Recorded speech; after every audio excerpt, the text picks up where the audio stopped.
बनी हुई हैं। पानी की गुणवत्ता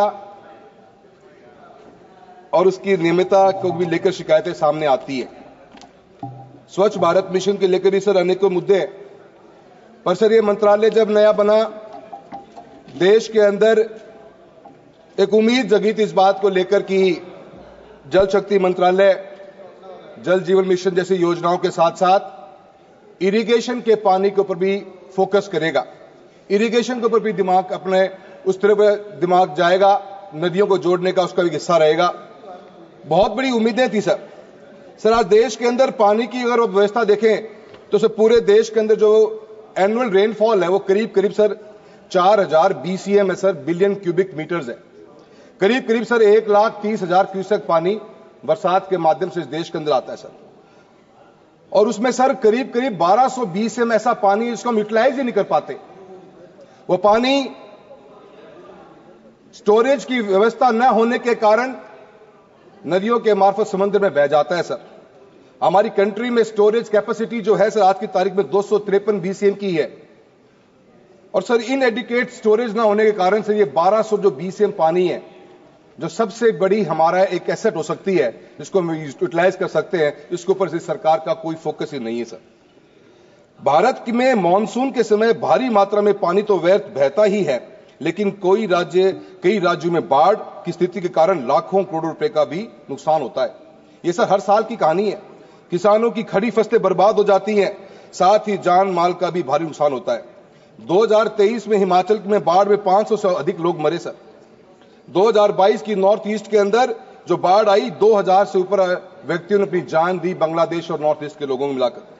सर 21 की बाढ़ में 20,000 करोड़ रुपए का नुकसान हुआ सर। 24 के अंदर हिमाचल प्रदेश अकेले में 10,000 करोड़ का नुकसान हुआ सर।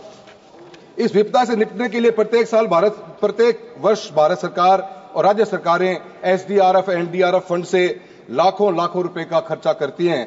अभी 2021 से 22 से 25-26 तक 55,000 करोड़ रुपए का प्रावधान SDRF NDRF में सिर्फ इसी बजट के लिए किया गया है सर। सरफेस वाटर और ग्राउंड वाटर की यूटिलाइजेशन अगर हम देखें सर कंट्री के अंदर, सर आज कंट्री के अंदर पर कैपिटा पर व्यक्ति कितना पानी हमारे पास में है सर। 1951 के अंदर ही 5177 क्यूबिक मीटर पानी प्रति व्यक्ति हिंदुस्तान में था सर, जो 2011 में घटकर सर 1545 क्यूबिक मीटर पानी प्रति व्यक्ति रह गया है। अगर सर इसी हिसाब से चलते रहे तो सर अगर आज की तारीख में अगर 2025 का अगर हम आंकड़े की एवरेज निकाल लें, क्योंकि हमारे पास सेंसस 11 तक का ही है, तो सर ये घट के 1340 BCM पानी रह गया है सर। राजस्थान जैसे प्रदेश के मैं आता हूं, पर कैपिटा पर व्यक्ति जो पानी बचा है वो 740 क्यूबिक मीटर से सबसे लोएस्ट है पूरी कंट्री में। हरियाणा में 1165 है सर, पंजाब में 1413 क्यूबिक मीटर पानी बचा है सर। ये हमारी पॉपुलेशन, सर मैं आपसे उम्मीद करूंगा ये पूरा 45 मिनट सर बोल चुके हैं, हमारे को मौका दिया जाए सर।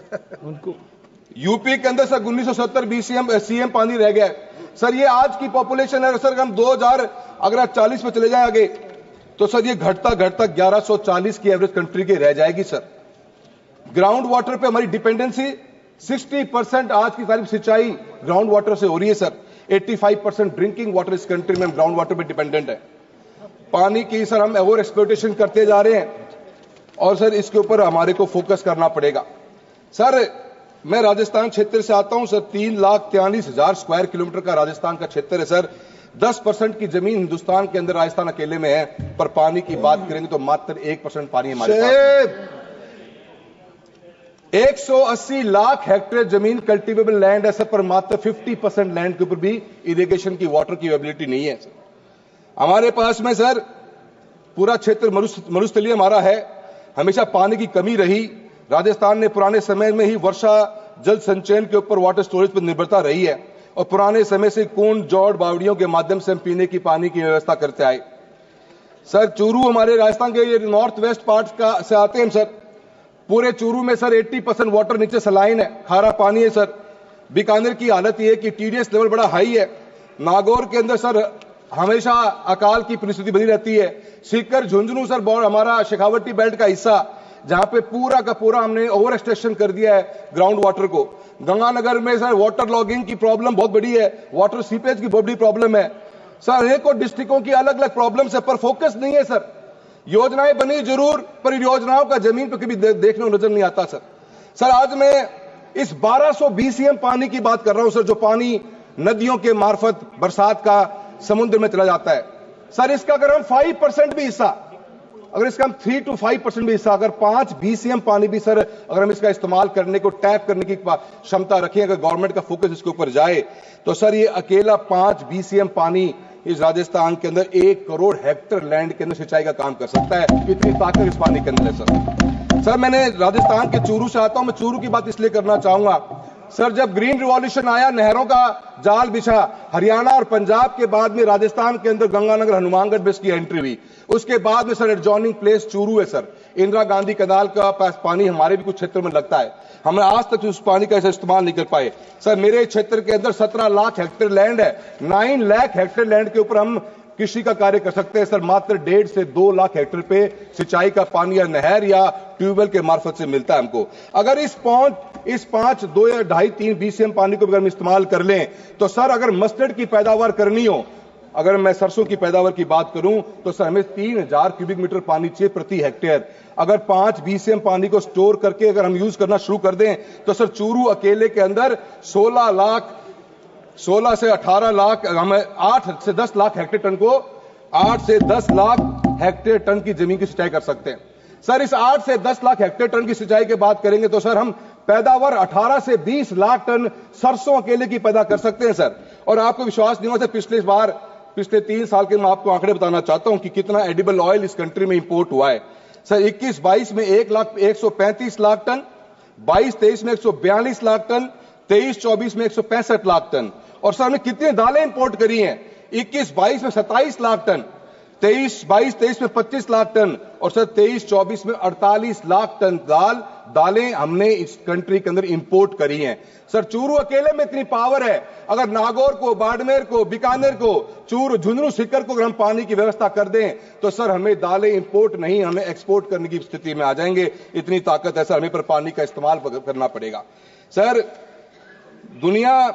दुनिया आपने सर, हमारे स्पीकर महोदय जो पहले ने काफी बातें बताई सर, कि कितना इन्वेस्टमेंट सर इस कंट्री के अंदर बड़े बड़े प्रोजेक्ट्स आए।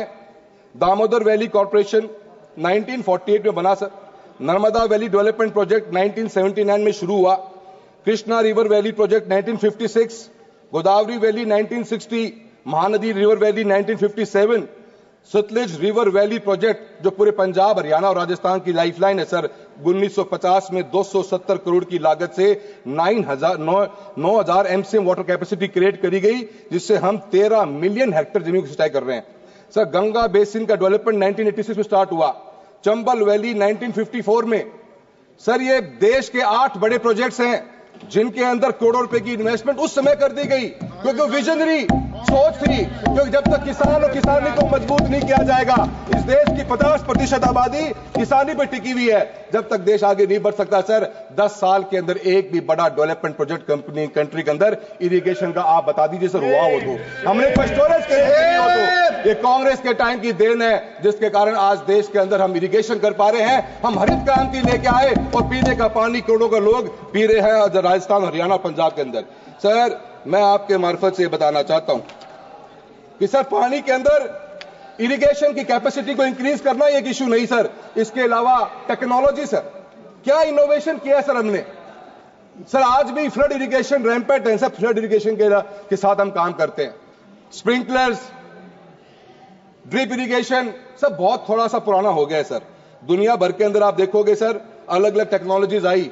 पीवॉट बेस्ड इरिगेशन सर, हमारी एफिशिएंसी देखिए सर। फ्लड इरिगेशन में 30 to 40% ही एफिशिएंसी आती है सर पानी की। कैनाल इरिगेशन में 40 to 50%। ड्रिप स्प्रिंकलर्स यूज करो तो 90% की एफिशिएंसी आती है सर। अगर आज भी गवर्नमेंट पूरा पैसा अगर किसान के साथ में लग के करते, अगर हम जहां पे हमारी फ्लड इरिगेशन होती है, तो हम double the hectare of land को इरिगेट करने की ताकत रखते हैं, हम कर पाते सर उसको सर। पिवोट बेस्ड इरिगेशन, एक टाइम के ऊपर 400 फुट की खेती में आप पानी डाल सकते हो sir. Seed corporation of India का सूरतगढ़ में फॉरम है sir.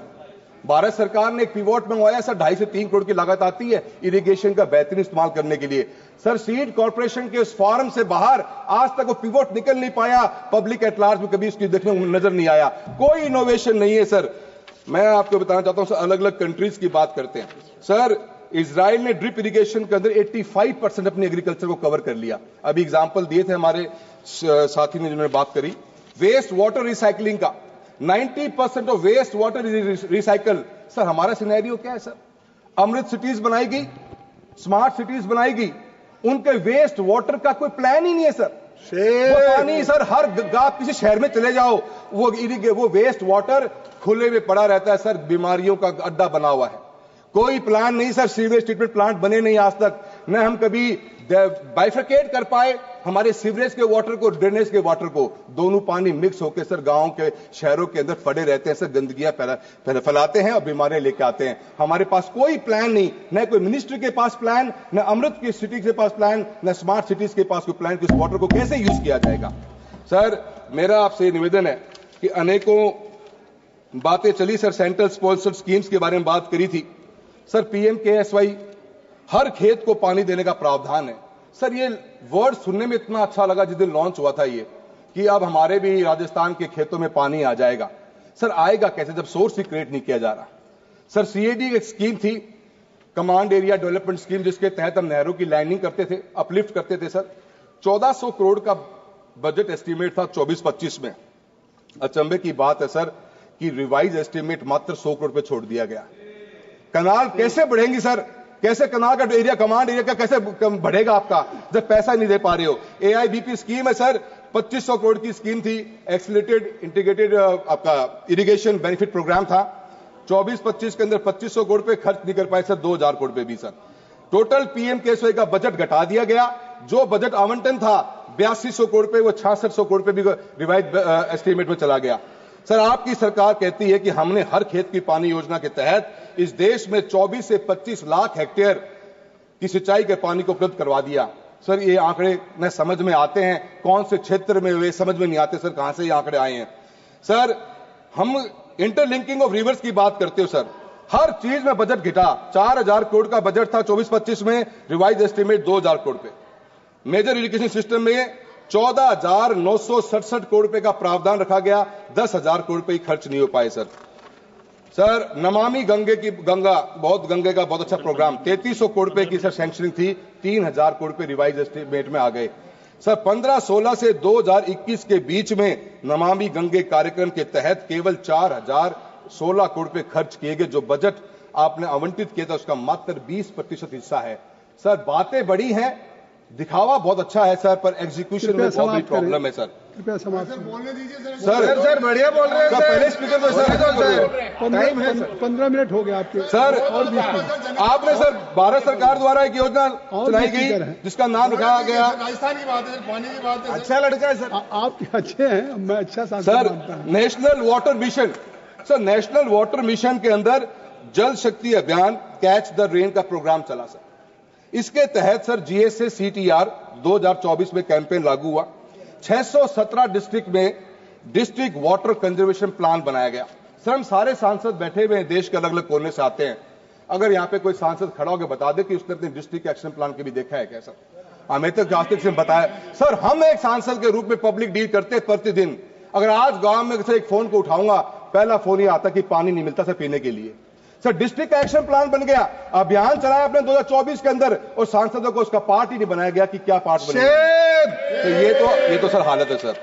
Sir budget estimate sir, budget allocation आपने इस देश के अंदर बहुत अच्छे करे हैं सर। PM किसान सम्मान निधि सर 17 रुपए देते हैं प्रतिदिन आप लोग, अच्छा लगता है सर। 6,000 रुपए साल के मिलते हैं, 4,35,000 करोड़ रुपए खर्च हो गए सर। बुलेट ट्रेन 1,08,000 करोड़ रुपए खर्च हो गए। NPA लोन्स की वेविंग कर दी